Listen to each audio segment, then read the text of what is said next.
إن الحمد لله نحمده ونستعينه ونستغفره ونعوذ بالله من شرور أنفسنا ومن سيئات أعمالنا من يهده الله فلا مضل له ومن يضلل فلا هادي له وأشهد أن لا إله إلا الله وحده لا شريك له وأشهد أن محمدًا عبده ورسوله صلى الله عليه وعلى آله وصحبه وسلم تسليماً كثيراً يا أيها الذين آمنوا اتقوا الله حق تقاته ولا تموتن إلا وأنتم مسلمون يا أيها الناس اتقوا ربكم الذي خلقكم من نفس واحدة وخلق منها زوجها وبث منهما رجالا كثيرا ونساء واتقوا الله الذي تساءلون به والأرحام إن الله كان عليكم رقيبا يا أيها الذين آمنوا اتقوا الله وقولوا قولا سديدا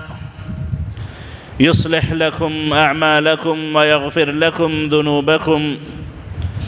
ومن يطع الله ورسوله فقد فاز فوزا عظيما أما بعد فإن خير الكلام كلام الله وخير الهدى هدى محمد صلى الله عليه وآله وسلم وشر الأمور محدثاتها وكل محدثة بدعة وكل بدعة ضلالة وكل ضلالة في النار قال الله جل شأنه في كتابه المجيد أولا يرون أنهم يفتنون في كل عام مرة أو مرتين ثم لا يتوبون ولا هم يذكرون قابل صد احترام حاضرین جمعہ، معزز خواتین ملت، تمام تعریفیں، ہر قسم کی بڑائی کبریائی اسی اکیلے اللہ کے لیے لائق و زیبہ ہے جس نے ہم تمام پر اپنی نعمتیں، رحمتیں، برکتیں مکمل فرمائیں۔ بعدہ درود و سلام ہو نبی خدا محمد مصطفیٰ صلی اللہ علیہ وسلم کی ذات مبارکہ پر، جن پر درود و سلام اللہ کی رحمتوں برکتوں کے حصول کا ایک بہترین ذریعہ ہے۔ صلی اللہ علیہ وعلی آلہ وصحبہ وسلم تسلیما کثیرا۔ معزز حاضرین، دنیاوی زندگی آزمائش کی زندگی ہے، اور بالخصوص جیسے جیسے زمانہ قیامت سے قریب ہوتا جائے گا، فتنے اتنے ہی سخت ہوں گے، آزمائشیں اتنی ہی سخت ہوں گی، اور فتنے ایسی شکل میں آئیں گے کہ انسان کو پہچان نہ ہوگی کہ کون سا خیر ہے، کون سا شر ہے، کس میں بھلائی ہے، کس میں برائی ہے۔ اس کی پہچان بڑی مشکل ہو جائے گی، اور نبی کریم علیہ السلام کی احادیث کا جو بندہ مطالعہ کرے، نبی کریم علیہ السلام کی احادیث کا ایک بڑا حصہ ایسا ہے کہ جس میں نبی کریم علیہ السلام نے فتنوں سے متعلق، آزمائشوں سے متعلق اپنی امت کی بڑی رہنمائی کی ہے، جہاں پر آپ نے مختلف فتنوں کے تعلق سے بتایا کہ فلاں فتنہ واقع ہوگا، فلاں فتنہ واقع ہوگا، وہیں پر ان فتنوں میں ایک مسلمان کو کیا موقف اپنانا چاہیے، ایک مسلمان کا کیا اسٹینڈ ہونا چاہیے، اس کے تعلق سے بھی نبی کریم علیہ الصلوۃ والسلام کی احادیث بڑی واضح اور بڑی صاف ہیں۔ ضرورت اس بات کی ہے کہ اس پرفتن دور میں کہ جس میں ہم مختلف فتنوں کا شکار ہیں، چاہے ہمارے اپنے گھریلو فتنے کیوں نہ ہوں جو لو لیول کے مختلف طریقوں سے، مختلف اسالیب اور انداز سے ہماری زندگیوں میں داخل ہیں، چاہے یہ فتنے خاندان کے لیول کے کیوں نہ ہوں، شہر کے لیول کے کیوں نہ ہوں، ملکوں کے مقدار کے کیوں نہ ہوں، عالمی فتنے کیوں نہ ہوں، مختلف فتنے جن سے ہم اپنی زندگی میں دوچار ہیں۔ معزز حاضرین، ان فتنوں کے تعلق سے انسان کو نبی کریم علیہ الصلوۃ والسلام کے ارشادات، توجیہات، نبی کریم علیہ الصلوۃ والسلام نے اپنی امت کو کیا نصیحت کی ہے، ان تمام کا معلوم کرنا بڑا ضروری ہے۔ جس طریقے سے اگر آپ نماز پڑھنا چاہتے ہیں تو نماز کا طریقہ آپ کو پتہ ہونا چاہیے، روزہ رکھنا چاہتے ہیں، روزے میں اللہ کے نبی کی سنتیں آپ کو پتہ ہونی چاہیے، زکوٰۃ دینا چاہتے ہیں تو زکوٰۃ کی تفصیل، جو آپ کے پاس اپنا مال ہو اس کی تفصیل آپ کو پتہ ہو، حج کرنا چاہتے ہوں تو حج کے ارکان آپ کو پتہ ہو، حج کے مناسک آپ کو پتہ ہو، تو بالکل اسی طریقے سے، بلکہ اس سے کہیں زیادہ اہم یہ ہے کہ جو بندہ فتنوں کے دور میں زندگی گزارتا ہو، جس کی زندگی میں مختلف قسم کے گھریلو فتنے ہوں، ملکی فتنے ہوں، عالمی فتنے ہوں، جس سے وہ دوچار ہو رہا ہو، یا تو خود اس میں متاثر ہو یا اس کو دیکھ رہا ہو، تو ایسے فتنوں کے دور میں اس کا کیا اسٹینڈ ہونا چاہیے، کیا موقف ہونا چاہیے، یہ بہت زیادہ ضروری ہے، بہت زیادہ ضروری ہے۔ ہو سکتا ہے کہ نماز کے بعض احکام آپ کو پتہ نہ ہو تو اللہ درگزر کر دے، دوسرے مسائل میں اونچ نیچ ہو تو اللہ اس میں معاف کر دے، لیکن فتنوں کا مسئلہ ایسا ہے، فتنوں کی بات ایسی ہے کہ نبی کریم علیہ الصلوۃ والسلام کے بتائے ہوئے طریقے کے مطابق اگر بندہ فتنوں کے دور میں زندگی نہ گزارے تو اس کی آخرت کی بڑی خرابی ہے، دنیا تو برباد ہوگی ہی، آخرت بھی اس کے خسارے میں اور بڑے خطرے میں پڑ جاتی ہے۔ معزز حاضرین، نبی کریم علیہ الصلوۃ والسلام کی مختلف جو احادیث ہیں، ان احادیث میں ایک لفظ جو عام ہمیں ملتا ہے وہ یہ ہے کہ جب فتنوں کا دور ہو، فتنوں کا زمانہ ہو، تو بندہ اپنے آپ کو فتنوں سے جتنا دور رکھے، فتنوں سے جتنا دور اپنے آپ کو رکھے، فتنوں سے اپنے آپ کو جتنا محفوظ رکھے، اس کا دین اتنا محفوظ ہے، اس کا ایمان اتنا محفوظ ہے، آخرت اس کی اتنی محفوظ ہوگی۔ اور جو بندہ فتنوں کے دور میں جتنا زیادہ متحرک رہے گا، جو بندہ فتنوں کے دور میں جتنا زیادہ ایکٹیو رہے گا، اتنا ہی زیادہ وہ نقصان اٹھائے گا، اتنا ہی زیادہ وہ فتنے کا شکار رہے گا، اتنا ہی زیادہ اپنی دنیا و آخرت کو برباد وہ کرے گا۔ تو اللہ کے نبی علیہ الصلوۃ والسلام کے مختلف احادیث کا جو خلاصہ ہمیں عمومی طور پر ملتا ہے وہ یہ ہے کہ فتنوں کے دور میں انسان اپنی زبان کو بند رکھے، فتنوں میں اپنے آپ کو نہ داخل کرے، فتنوں سے اپنے آپ کو دور رکھے۔ نبی کریم علیہ الصلوۃ والسلام نے فرمایا، اما انہا ستکون فتن، اما انہا ستکون فتن القاعد فیہا خیر من القائم، والقائم فیہا خیر من الماشی، والماشی فیہا خیر من الساعی۔ فرماتے ہیں اللہ کے نبی کہ دیکھو ان قریب بہت سے فتنے ہوں گے، بہت سے فتنے آئیں گے، بہت سے فتنے تمہاری زندگی میں رونما ہوں گے۔ تو اللہ کے نبی کہتے ہیں کہ جو آدمی ان فتنوں کے دور میں بیٹھا ہوا ہے، یعنی فتنوں سے دور رکھتے ہوئے، فتنوں سے اپنے آپ کو بچاتے ہوئے جو آدمی دور دراز الگ تھلگ بیٹھا ہوا ہے، وہ آدمی کھڑے ہوئے آدمی سے بہتر ہے، کھڑے ہوئے آدمی سے بہتر ہے۔ اور جو آدمی کھڑا ہوا ہے، فتنوں سے دور ہے، وہ آدمی چلنے والے آدمی سے بہتر ہے، چلنے والے آدمی سے زیادہ افضل ہے۔ اور اللہ کے نبی نے کہا چلنے والا آدمی جو فتنوں میں اپنے آپ کو داخل کر لے، جو فتنوں کی ایکٹیویٹیز میں اپنے آپ کو داخل کر لے، اس میں تگ و دو کرنے لگے، اس سے کہیں زیادہ افضل چلنے والا آدمی ہے۔ تو نبی کریم علیہ السلام کی اس حدیث کو دیکھیں، بیٹھا ہوا ٹھہرے ہوئے سے بہتر، ٹھہرا ہوا چلنے والے سے بہتر، چلنے والا اس میں دوڑنے والے سے بہتر۔ یہ حدیث ہمیں کیا بتاتی ہے؟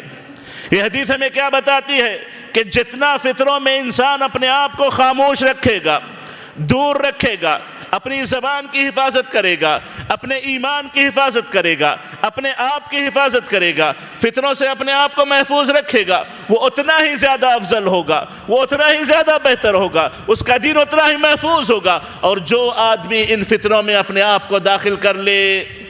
بڑی مشکل سے اپنے آپ کو بچا پائے گا، فتنوں کے شر سے بڑی مشکل سے اپنے آپ کو نکال پائے گا۔ نبی کریم علیہ السلام کی مختلف احادیث میں یہ بھی حدیث آتی ہے کہ نبی کریم علیہ السلام نے فرمایا ان قریب ایسے فتنے ہوں گے، ان قریب ایسے فتنے ہوں گے کہ ان فتنوں سے دنیا کا ہر شخص متاثر ہوگا،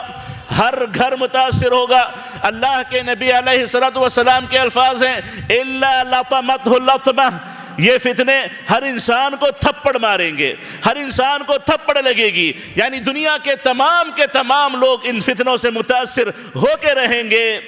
تو معزز حاضرین، ایسے بھی فتنے آئیں گے کہ جس سے ہر کوئی متاثر ہوگا۔ ایسے فتنوں میں بھی اللہ کے نبی کا یہی فرمان ہے کہ بیٹھا ہوا آدمی ٹھہرے ہوئے آدمی سے، ٹھہرا ہوا آدمی چلنے والے سے، چلنے والا دوڑنے والے سے کہیں زیادہ افضل و بہتر ہے۔ معزز حاضرین، فتنوں سے اپنے آپ کو محفوظ رکھیں، فتنوں سے اپنے آپ کو محفوظ رکھیں جو آپ کے دین کو نقصان پہنچائیں، جو آپ کے عقیدے کو نقصان پہنچائیں، جو آپ کے ایمان کو نقصان پہنچائیں، جو آپ کی دنیا کو نقصان پہنچائیں، جو آپ کے بدن اور گھر بار کو، تجارتوں کو نقصان پہنچائیں۔ ایسے تمام فتنوں سے اپنے آپ کو دور رکھنا یہ ہدی نبوی ہے، یہ نبی کریم علیہ السلام کی سنت ہے، اللہ کے نبی کے فرامین ہیں۔ اور معزز حاضرین، نبی کریم علیہ السلام نے یہ بھی فرمایا انہی فتنوں سے متعلق اللسان فیہا اشد من وقع السیف، اللسان فیہا اشد من وقع السیف، کہ تلوار کی جو مار ہوتی ہے، تلوار کی جو دھار ہوتی ہے، اس تلوار کی دھار سے جتنا نقصان پہنچ سکتا ہے اس سے کہیں زیادہ نقصان انسان کی زبان اسے پہنچاتی ہے۔ انسان کی زبان سے اتنا نقصان پہنچتا ہے جو تلوار کی دھار سے بھی نہیں پہنچ سکتا۔ تو اس میں اللہ کے نبی علیہ السلام نے کیا بتایا؟ اللہ کے نبی بتاتے ہیں کہ اپنی زبان کو بند رکھو، اپنی زبان کو نہ کھولو۔ فتنے چل رہے ہوں، عالمی پیمانے پر ہوں، ملکی پیمانے پر ہوں، یا پھر مختلف قسم کے شہر کے فتنے کیوں نہ ہوں، ایک مسلمان جہاں اپنے بدن کی حفاظت کرے، جہاں اپنے ایمان کی حفاظت کرے، وہاں اپنی زبان کی بھی حفاظت کرے۔ خامخواہ فتنوں میں اپنی زبان نہ کھولے، خامخواہ فتنوں میں اپنی زبان نہ کھولے، اپنی زبان کی حفاظت کرے، کیونکہ اللہ کے نبی کہتے ہیں زبان سے نکلنے والے بعض الفاظ تلوار کی دھار سے زیادہ کام کرتے ہیں، تلوار کی دھار سے زیادہ نقصان پہنچاتے ہیں۔ اور ایسے اوقات میں اپنے ایمان کی حفاظت کر لینا، اپنی زبان کی حفاظت کرتے ہوئے، یہ یاد رکھے اللہ کے نبی علیہ السلام کا فرمان ہے۔ معزز حاضرین، فتنوں کے تعلق سے بہت سی حدیثیں ہیں، میں بڑی تفصیل میں نہیں جا سکتا۔ نبی کریم علیہ السلام نے یہاں تک فرمایا کہ اگر کوئی آدمی آ کر کے تمہیں فتنوں میں کھینچنا چاہے، اگر کوئی آدمی آ کر کے تمہیں فتنوں میں زبان اپنی کھولنے کی تعلق سے کہنا چاہے کہ آپ بھی کچھ کہیں، آپ بھی کچھ بتائیں، آپ اپنا موقف رکھیں، آپ اپنا اسٹینڈ رکھیں، فتنوں کے تعلق سے اگر کوئی ایسی بات کرنے لگے یا لے کر کے فتنوں میں داخل کرنے لگے، ایکٹیو کرنے لگے، تو اللہ کے نبی نے کہا کہ نہیں، کبھی اس کے ساتھ مت جانا، کبھی اس کے ساتھ مت جانا۔ اگر آپ کے پاس ہتھیار بھی ہوں تو ہتھیار تلوار کو لے کر کے پتھر پہ مار کے توڑ دو اور بیٹھ جاؤ۔ فتنوں سے اپنے آپ کی حفاظت کرو، فتنوں سے اپنے آپ کی حفاظت کرو۔ معزز حاضرین، یہ نبی کریم علیہ الصلوۃ والسلام جو رحمت للعالمین ہیں، جو نبی کریم علیہ الصلوۃ والسلام کو اللہ نے تمام امتوں کے لیے رحمت بنا کر کے بھیجا، ان کی یہ رحمت ہے، ان کے یہ ارشادات ہیں کہ فتنوں کے دور میں انسان اپنے آپ کو محفوظ رکھے، اپنے آپ کی حفاظت کرے۔ یہ اس کے دین کی حفاظت ہے، یہ اس کے ایمان کی حفاظت ہے، یہ اس کی دنیا کی حفاظت ہے، یہ اس کی آخرت کی حفاظت ہے۔ تو معزز حاضرین، یہ عقیدہ رکھیں اپنے آپ میں، یہ اپنے آپ میں یقین رکھیں، اور اپنے آپ کو اس بات پر جمائے رکھیں کہ فتنوں میں اپنی زبان ہمیں نہیں کھولنی ہے، فتنوں میں اپنے آپ کو ہمیں داخل نہیں کرنا ہے۔ اور خاص طور پر نبی کریم علیہ الصلوۃ والسلام کا یہ فرمان، من حسن اسلام المرء ترکہ ما لا یعنی، ایک مسلمان کے ایمان کی بھلائی اس میں ہے کہ لا یعنی چیزوں میں اپنی زبان نہ کھولے، اپنا دخل اندازی نہ کرے، جس کا اس کی زندگی سے تعلق نہیں ہے، جس کا اس کے عمل سے تعلق نہیں ہے، جس کا اس کی آخرت سے تعلق نہیں ہے۔ ایسے تمام باتوں سے اپنے آپ کی حفاظت کرنا، اپنے آپ کو روک لینا، یہ اس کے سچے اسلام کی نشانی ہے، یہ اس کے بہتر اسلام کی نشانی ہے۔ تو معزز حاضرین، ایسے فتنے جو ملکی پیمانے پر ہوں، عالمی پیمانے پر ہوں، ایسے فتنوں میں اپنی زبان کو بھی روک کے رکھنا، یاد رکھیں یہ ہمارے ایمان کی حفاظت ہے، یہ ہمارے ایمان کی حفاظت ہے۔ جہاں پر کئی فتنے آج کل دور میں چل رہے ہیں، اس میں سے ایک بڑا ہی عظیم فتنہ جس سے تقریباً دنیا متاثر ہو رہی ہے، یہ جنگ والا فتنہ، ایران اسرائیل، ایران امریکہ، یہ جنگ والا فتنہ بڑا ہی خطرناک فتنہ ہے، بڑا ہی بدترین فتنہ ہے۔ اس فتنے میں کوئی مسلمان اپنی زبان نہ کھولے، اپنے آپ کو محفوظ رکھے، اپنے دین کی حفاظت کرے، یہ اس کے لیے زیادہ بہتر ہے۔ کہیں ایسا نہ ہو کہ فلاں کی تائید میں بول دے، بول کر کے اپنی آپ کی آخرت کو برباد کرنے لگے۔ معزز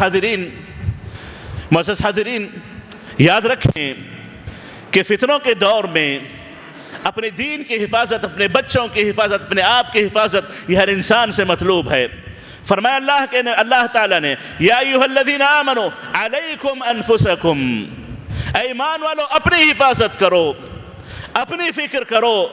اپنے آپ کو روکے رکھو، اپنے آپ کو غلط راستے پہ نہ جانے دو۔ لا یضرکم من ضل اذا اہتدیتم، جب تم ہدایت کی رسی کو مضبوطی سے تھامے رکھو گے، خیر کے راستے پر رہو گے، تو گمراہوں کی گمراہیاں تمہیں کوئی نقصان نہیں پہنچائیں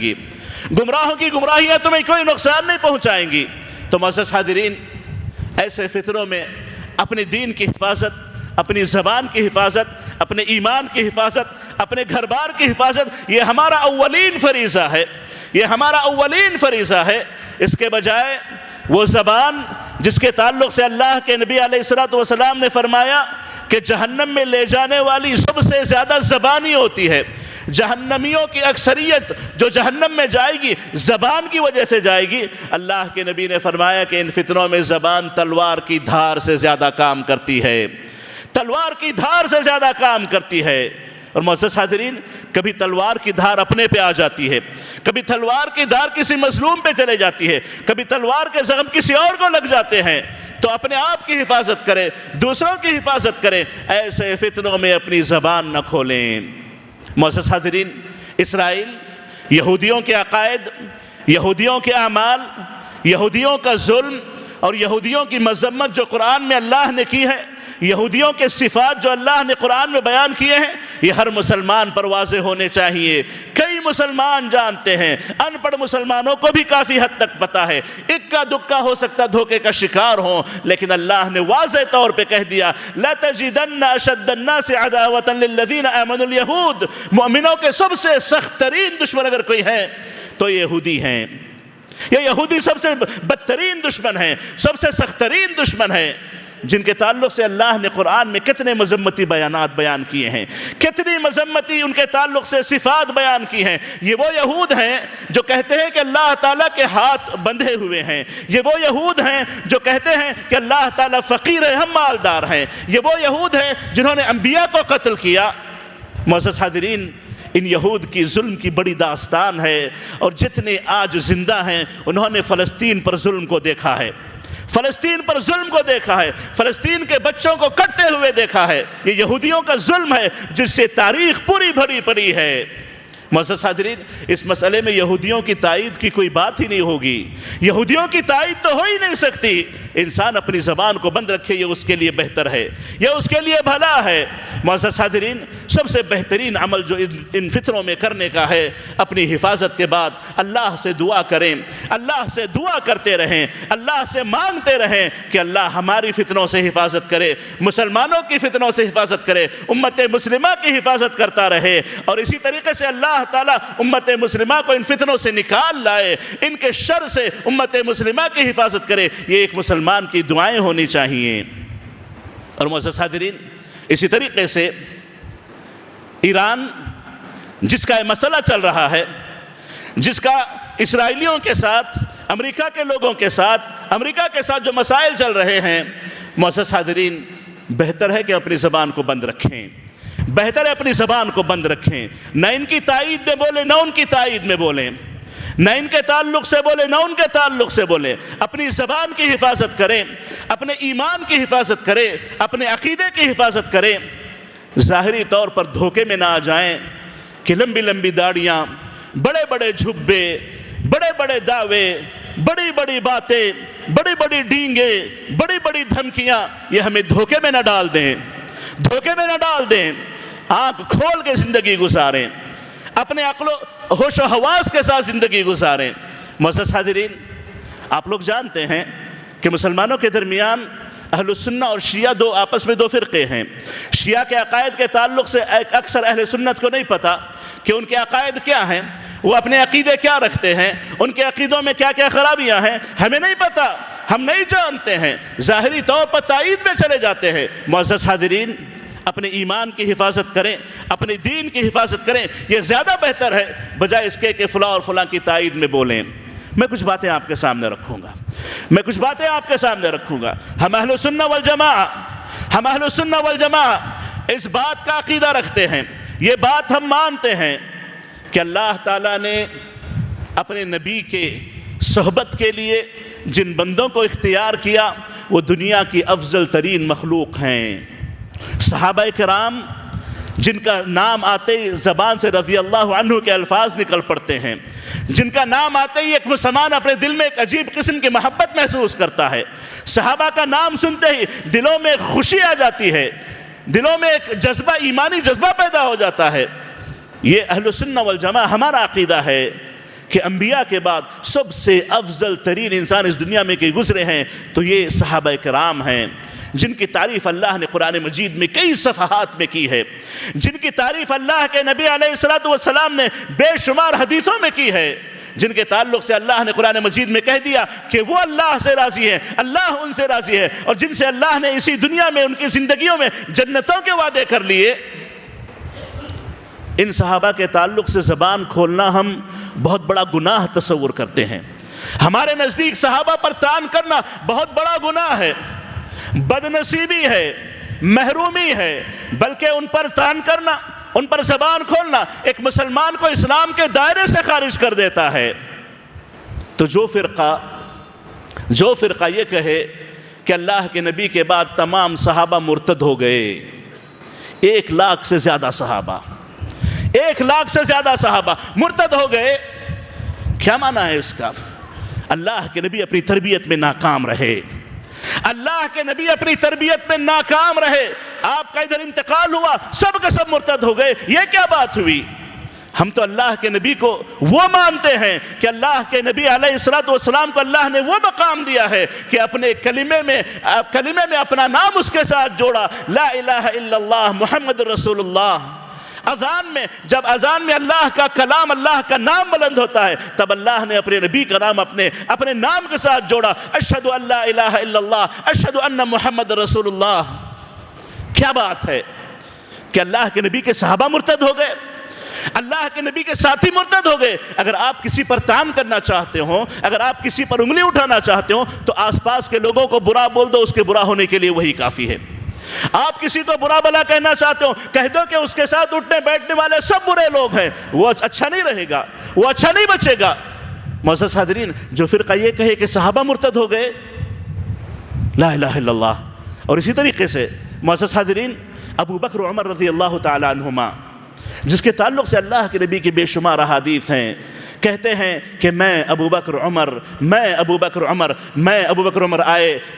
عمر گئے، میں نے مانا، ابو بکر نے مانا، عمر نے مانا، مجھے ایمان ہے، ابو بکر کو ایمان ہے، عمر کو ایمان ہے۔ کتنی مرتبہ اللہ کے نبی نے ایمان کے مسئلے میں اپنے ساتھ ابو بکر عمر کا نام جوڑا ہے، بلکہ اللہ تعالیٰ نے ان کی مقدر میں یہاں تک رکھا کہ مرنے کے بعد بھی اللہ کے نبی کی قبر کے ساتھ ان دونوں کی قبریں اللہ نے رکھی۔ یہ ان کا مقام و مرتبہ ہے، یہ ان کا مقام و مرتبہ ہے۔ اللہ کے نبی کہتے ہیں اپنی زندگی میں کہ میں نے ہر ایک کا احسان چکا دیا، ابو بکر کا احسان میں نہ چکا سکا۔ اللہ کے نبی کہتے ہیں کہ اللہ اگر کسی کو میرے بعد نبی بتاتا تو عمر کو نبی بناتا، اور اللہ کے نبی کہتے ہیں عمر جس گلی سے چلے جائے شیطان گلی دوسری بدل لیتا ہے۔ ان ابو بکر و عمر کے تعلق سے کوئی فرقہ یہ کہے کہ دونوں مرتد ہیں، دونوں کافر ہیں، کہنا کیا چاہتے ہیں؟ کیا مطلب ہے اس بات کا؟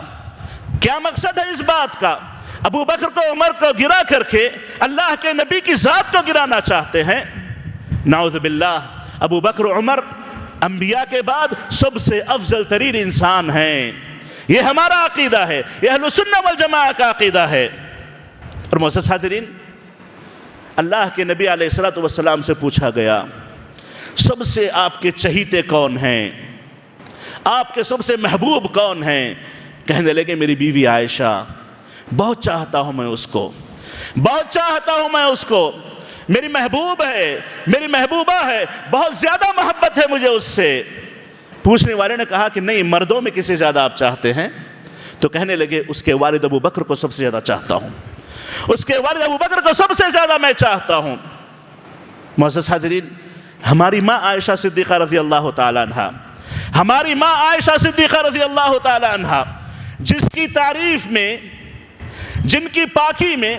اللہ تعالیٰ نے قرآن مجید کی 10 آیتیں نازل کر دی۔